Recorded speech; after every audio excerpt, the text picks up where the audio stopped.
Richard Nixon, John Dean, and the infamous burglars of Watergate never imagined that their actions would spiral into a scandal that would shake the very foundation of American democracy.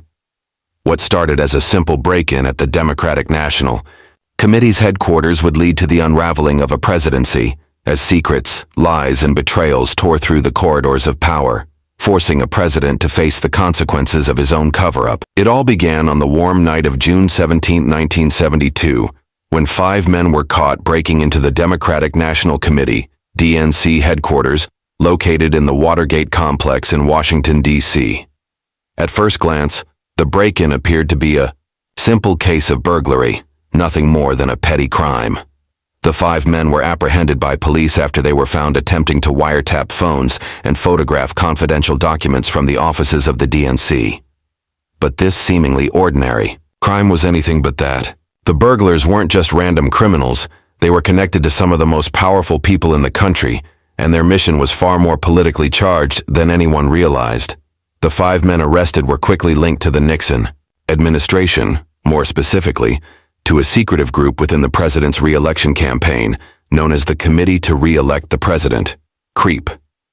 These men, who had been caught red-handed, were later found to have ties not just to the re-election campaign, but also to high-ranking officials in Nixon's White House. The men had been hired to break into the DNC headquarters to gather information on the Democratic Party's strategies for the upcoming election, but it quickly became clear that their actions were part of a much larger plan to ensure Nixon's victory by any means necessary. As news of the break-in spread, the public was left confused and uncertain. The details didn't add up. Why would anyone go to such great lengths to break into the offices of an opposition party? Who was behind this, and what did they stand to gain? While the initial investigation focused on the burglars and the crime itself, it wasn't long before the real story began to unfold. Local police had handled the initial arrest and taken the burglars into custody, but as the investigation moved forward, questions arose that led directly to the White House. The connection between the burglars and CREEP was no coincidence, and the possibility that top officials in Nixon's administration were involved in the break-in became a matter of growing concern. But at that time, the full scope of the operation wasn't clear. The FBI had not yet been called in to investigate, and local law enforcement was still handling the case as a standard burglary.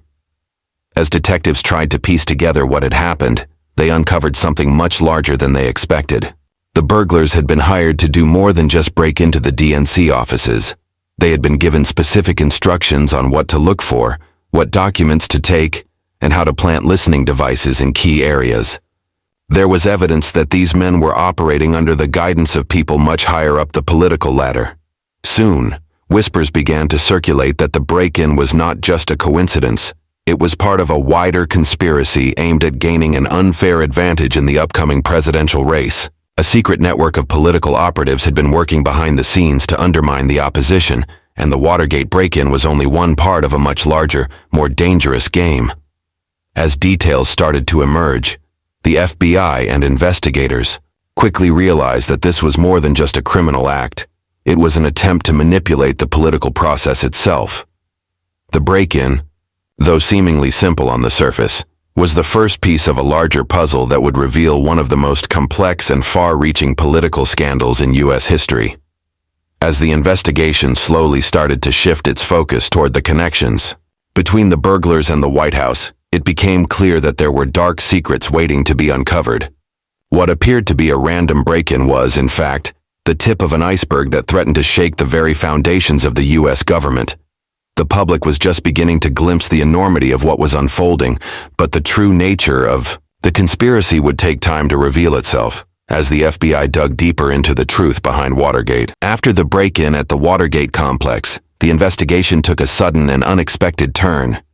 What initially seemed like a straightforward burglary quickly unraveled into something much more sinister. The 5 men arrested at the scene had clear connections to the Nixon administration's re-election campaign, but it didn't take long for investigators to realize that this wasn't just a botched break-in, it was part of a much larger operation to spy on the opposition. And even more troubling was the growing suspicion that those at the top of the political hierarchy were deeply involved in orchestrating the entire plan. The White House, sensing the potential fallout, quickly began a concerted effort to cover up any links to the break-in. High-ranking officials in Nixon's administration scrambled to keep the scandal under wraps, and an intricate web of deceit began to form. They tried to downplay the involvement of the Nixon campaign, making it appear as though the burglars had acted alone. However, the more the investigation progressed, the clearer it became that this was no ordinary break-in. It was a calculated, politically motivated act. As the media and the public grew more suspicious, the White House pushed back with a variety of tactics. Key figures within the administration, including members of Nixon's staff, began to distance themselves from the incident. Some outright lied about their involvement, while others tried to divert attention to unrelated matters. But the real concern for Nixon's administration was the growing possibility that the truth would come out and lead back to the White House itself. The cover-up was more than just political maneuvering. It was an all-out effort to prevent the investigation from going any further. One of the first signs that something larger was at play came when it was discovered that the burglars had been paid substantial sums of money to stay quiet about what they had done. Hush money, it seemed, had been offered to ensure the burglars would keep their mouths shut and not implicate anyone higher up. But even with the payments, it became increasingly difficult to keep the truth hidden. The more the FBI looked into the case, the more they uncovered evidence of a concerted effort to obstruct the investigation. Documents were altered or erased, and key witnesses were either intimidated or persuaded to change their stories. The White House also attempted to block further investigations, making it clear that those in power were willing to do anything to protect their secrets. But despite the mounting pressure, the FBI refused to back down. Slowly but surely, they began to trace the connections that linked the break-in to powerful members of the Nixon administration. The investigation uncovered a network of individuals who had been involved in both the planning and the cover-up of the break-in. It soon became clear that the break-in itself had been just one part of a larger effort to undermine the Democratic Party and secure Nixon's re-election at any cost. The burglars had not acted alone. They were part of a well-organized, far-reaching conspiracy that had been directed by the highest levels of the Nixon campaign. What started as a simple break-in had blossomed into a full-blown political scandal, and the web of deception was starting to tighten around those involved. By now, the cover-up had become so obvious that it was no longer a question of whether or not the White House was involved. It was a matter of how far the conspiracy reached and who exactly had authorized it. The White House tried to control the narrative, but as more details emerged, it became clear that this scandal was far from over. Each new revelation seemed to pull the public deeper into the mystery, and the stakes grew higher as the investigation began to close in on the people at the very top of the U.S. government. The cover-up, it seemed, was as dangerous as the crime itself, and its consequences would eventually prove far more devastating. As the investigation into the Watergate break-in deepened, it became increasingly clear that the case was far more complex than anyone had anticipated. The burglars had not acted alone, and the White House's efforts to conceal their involvement were becoming more transparent with each passing day. What began as a seemingly isolated incident soon expanded into a web of conspiracy that stretched all the way to the highest offices of the United States government. Yet it was not just the discovery of new facts that made this investigation so extraordinary. It was the unexpected twists and turns that would ultimately lead to the unraveling of a presidency. One of the most crucial turning points in the investigation came when John Dean, the White House counsel, began to cooperate with authorities. Dean, once one of President Nixon's closest allies, started to reveal the extent of the cover-up. His testimony was a bombshell. He told investigators that the White House had been directly involved in orchestrating the break-in and subsequent efforts to suppress the truth. Dean admitted that top officials within the Nixon administration had been involved in approving the operation, and that there had been discussions to use illegal methods to sabotage the opposition. His sudden change in loyalty shocked the nation, as it was clear that Dean was no longer protecting the president and his inner circle. But it wasn't just Dean's testimony that gave the investigation momentum. As the FBI continued to press forward, they uncovered a series of financial transactions linking the re-election campaign's funds to the burglars. The money trail led back to the highest levels of Nixon's campaign organization, revealing that the break-in had been meticulously planned and funded. The burglars hadn't been acting as rogue agents. They had been part of a much larger effort to gain an unfair advantage in the election by using espionage against political rivals. With this information in hand, the FBI began to connect the dots between the campaign and the cover-up, showing that this was not an isolated criminal act, but a coordinated scheme to undermine democracy itself. What was even more disturbing than the involvement of campaign officials was the growing evidence that the cover-up had been systematic and deliberate. The Nixon administration had used every tool at its disposal to block the investigation and hide the truth. Key pieces of evidence were destroyed, and witnesses were coerced into silence. Some of the men involved in the break-in were offered financial incentives to stay quiet, while others were pressured to testify in ways that would exonerate the White House. Yet, despite these efforts, the FBI and other investigative bodies continued to find new evidence, including recordings, documents, and testimonies, that painted a damning picture of the cover-up scale. One of the most critical moments in the investigation came when it was revealed that President Nixon himself had been involved in the decision to orchestrate the break-in and the subsequent efforts to block the investigation. As more information surfaced, it became clear that Nixon had been complicit in the entire operation. The FBI's persistence in piecing together the conspiracy was starting to yield results. But the cover-up was far from over. Nixon's administration, now under intense scrutiny, continued to deny any involvement. But the cracks in their defense were beginning to show. Every new revelation seemed to expose more of the web of corruption and deceit that had surrounded the Watergate scandal from the start. As the investigation gained momentum, the pressure on Nixon grew unbearable. It became clear that the walls were closing in on him. The story, which had started as a simple burglary, was now a full-blown political scandal that threatened to bring down the most powerful man in the country. The FBI's relentless pursuit of the truth had left Nixon with few options. The cover-up was falling apart, and the investigation had uncovered a dark undercurrent of political manipulation, bribery, and illegal activity that went all the way to the top. The question was no longer if the truth would come out, but when. And with each passing day, the answer seemed more inevitable. The investigation, once dismissed as just another crime, had turned into the unraveling of an entire political system. As the investigation into the Watergate scandal progressed, it took a dramatic turn when a piece of evidence emerged that would ultimately seal the fate of the Nixon administration: the tapes. Throughout his presidency, Richard Nixon had secretly recorded his conversations in the Oval Office, a practice that, until then, had been kept hidden from the public. These tapes, which were considered private presidential records, had been intended to help Nixon with his historical legacy by capturing his thoughts during critical moments. However, these tapes now became the key to unraveling the cover-up and exposing the truth about the Watergate break-in. When the existence of the tapes came to light, investigators and the public realized that they could provide crucial insight into what had actually happened behind closed doors. If the tapes were made available, they could prove or disprove the allegations that Nixon was directly involved in the planning and execution of the break-in, as well as the subsequent efforts to cover it up. The issue of the tapes quickly became a central point of the investigation, and it wasn't long before the White House came under enormous pressure to release them. Nixon, however, was determined to keep the tapes sealed. His administration argued that they were private and protected by executive privilege, which would prevent anyone from gaining access to them. This move set off a legal battle that would soon make its way to the Supreme Court. The public was watching intently, aware that the tapes might hold the key to unraveling the mystery.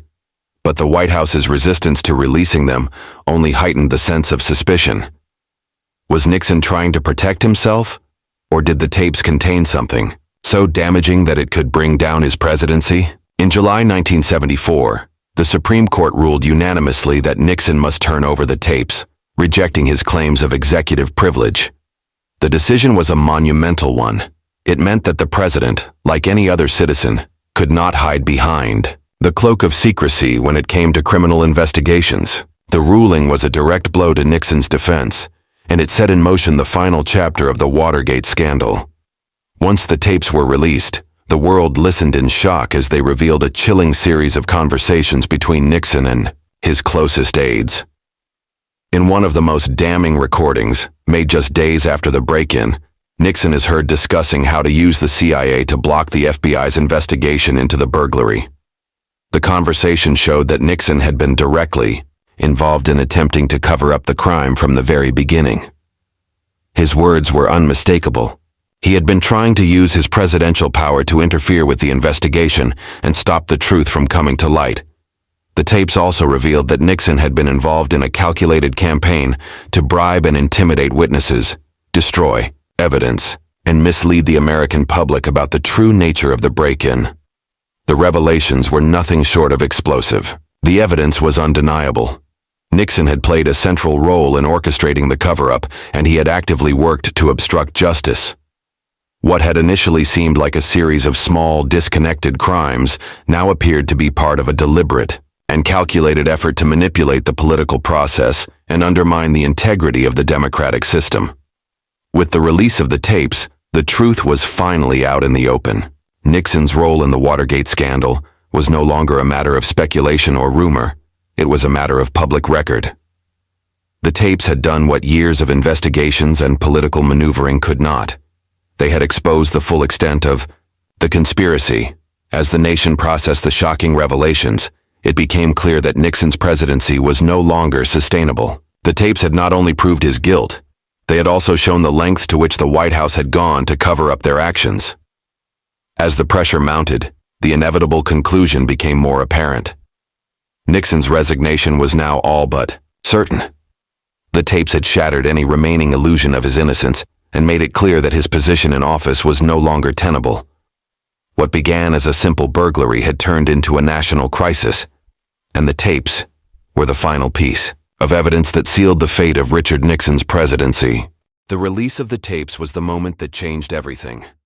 As the damning evidence poured out, the walls around President Nixon began to close in, and the reality of the situation became undeniable. The revelations of the tapes made it impossible for Nixon and his administration to continue denying their involvement in the Watergate scandal. The public had waited for answers, and now they had them. The recordings provided an unambiguous and shocking glimpse into the heart of the cover-up, with Nixon's own voice confirming the allegations of obstruction of justice, bribery, and corruption. What had begun as a break-in to the Democratic National Committee headquarters had evolved into a full-blown national crisis, and now there was no turning back. The pressure on Nixon intensified as the truth about his role in the scandal became impossible to ignore. The tapes revealed that the president had actively participated in the plan to stop the investigation, using his position and power to block justice. His conversations with senior staff members, which had seemed innocuous at first, now exposed a dark conspiracy to protect those responsible for the break-in at all costs. Nixon had even discussed using the CIA to halt the FBI's investigation, an action that crossed a line and raised serious questions about the abuse of presidential power. In the wake of the tape releases, key figures within the government began to distance themselves from Nixon. The members of his inner circle, who had once been loyal to him, started to speak out. Some resigned from their positions in the face of mounting pressure, while others began cooperating with investigators, providing testimony that further incriminated the president. The scandal had spread like wildfire, and the truth, once buried beneath layers of secrecy and deception, was now undeniable. As the legal and political fallout deepened, Nixon's options for survival dwindled. The House Judiciary Committee, which had already been investigating the scandal, moved forward with articles of impeachment. The committee found compelling evidence that Nixon had abused his power, obstructed justice, and engaged in a concerted effort to mislead the American public about his role in the Watergate break-in and cover-up. Nixon's impeachment seemed all but inevitable. The American people, once divided over the scandal, had now turned on their president. Public opinion was overwhelmingly against him, and it was clear that he no longer had the support of Congress, the media, or the people. Nixon, a man who had built his political career on his reputation as a staunch defender of law and order, found himself at the mercy of a scandal he could not control. The world watched as his political world crumbled around him, facing the very real possibility of impeachment and aware that the process would only further damage the country. Nixon made the ultimate decision. On August 8, 1974, he addressed the nation in a televised speech and announced that he would resign the presidency, becoming the first U.S. president to ever do so. In his speech, Nixon declared that he was stepping down to put an end to the national ordeal and to allow the country to move forward. His resignation was a dramatic moment in American history. The weight of the decision was palpable, and the country watched in stunned silence as the leader of the free world relinquished his office in the face of overwhelming scandal. For many, Nixon's resignation was a necessary step to restore faith in the presidency, while for others, it was the culmination of a long-running saga of political corruption and deceit. On August 9, 1974, Vice President Gerald Ford was sworn in as the 38th President of the United States. Ford's first act as president was to pardon Richard Nixon for any crimes he may have committed while in office, a controversial decision that would haunt Ford's presidency. But the immediate aftermath of Nixon's resignation was marked by a sense of relief. The nation had endured a traumatic ordeal, but now, for the first time in over 2 years, the country could begin to heal. The Watergate scandal had left an indelible mark on American politics. It had exposed the dark underbelly of political power, revealing the lengths to which those in positions of authority would go to protect their interests and maintain control. It was a stark reminder that even the most powerful individuals could fall when the truth came to light. In the end, the investigation into Watergate demonstrated that no one, not even the President of the United States, was above the law. The legacy of Watergate was felt long after Nixon's resignation. It changed the way the American public viewed their government and the trust they placed in their elected officials. It inspired reforms in campaign finance and political transparency, as the country sought to prevent such a breach of trust from happening again.